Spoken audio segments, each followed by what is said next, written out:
ఈ కథ నాన్నగారు కూడా చేద్దాం అనుకున్నారు అట. ఆ విషయం మీకు ముందు తెలియదని నేను విన్నాను, ఆ తర్వాత తెలిసింది. అసలు ఏమిటండి కోఇన్సిడెన్స్? అంత కాకతాళీయంగా యాదృచ్ఛికంగా జరిగింది ఇదంతా.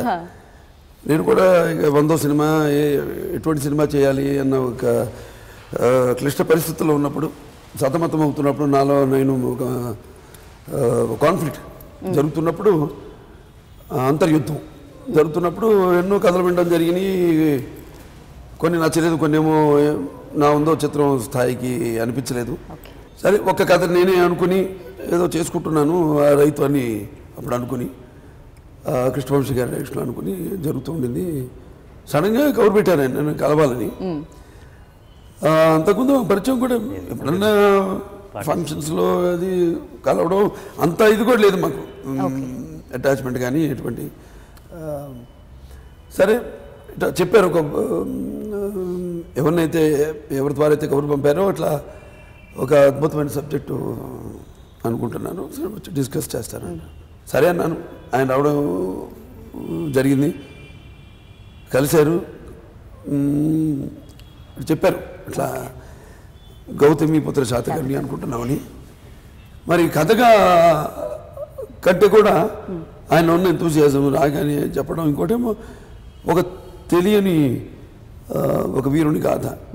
చల్లని సముద్రం దాగిన బడబలనంతో ఆ నల్లని ఆకాశంలో కానరాని భాస్కరులు అందరూ అంటారు అన్నారు మహాకవి దాశరథి గారు. సరే అలాగే ఇది బాగుంది, ఒక ఏమో అంత అంటే ఎట్టాటి కట్టె కొట్టే తెచ్చే అలాగా అయిపోయింది మొత్తం.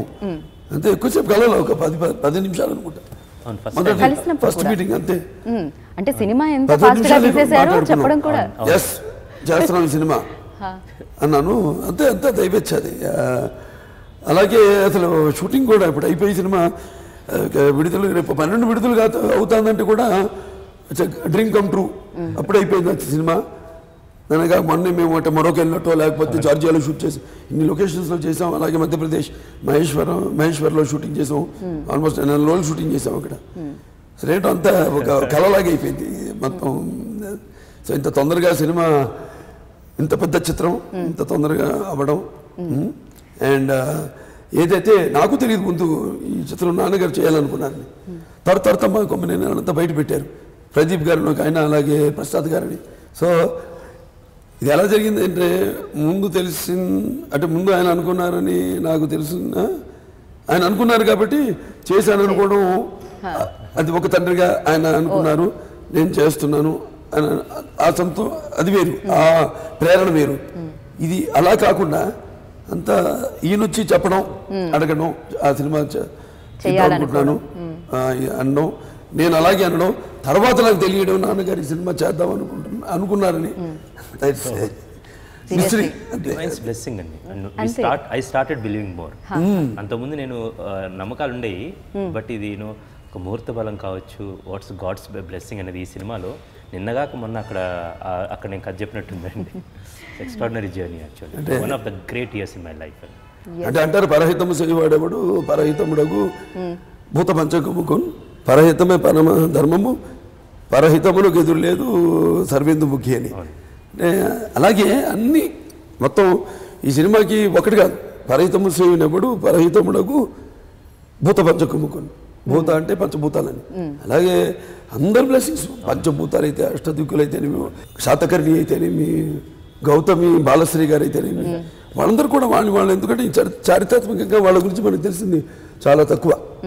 ఎందుకంటే అప్పటికి హిస్టోరియన్స్ రావడం, హిస్టరీని వాడు క్రోడీకరించడం, అదంతా అప్పటికి ఇంకా మొదలు కాల క్రీస్తు శకం తర్వాత ఇమ్మీడియట్ ఫస్ట్ సెంచరీ మనకి. సో అప్పటికి ఇంకా హిస్టోరియన్స్ రావడం అదంతా లేదు. కాబట్టి వాళ్ళు కూడా వాళ్ళు ఆవిష్కరించదలుచుకున్నారు. సమయం వచ్చింది ఏంటో అంత అందరి ప్రకృతి కూడా సహకరించి మాకు షూటింగ్ అద్భుతంగా నిరాటంకంగా నిరామంగా ఎటువంటి అడ్డంకులు లేకుండా. అండ్ ఫ్యాన్స్ అభిమానం కూడా, ఎందుకంటే మీ 100వ చిత్రం ఇలాంటి చిత్రం అయి ఉండాలి.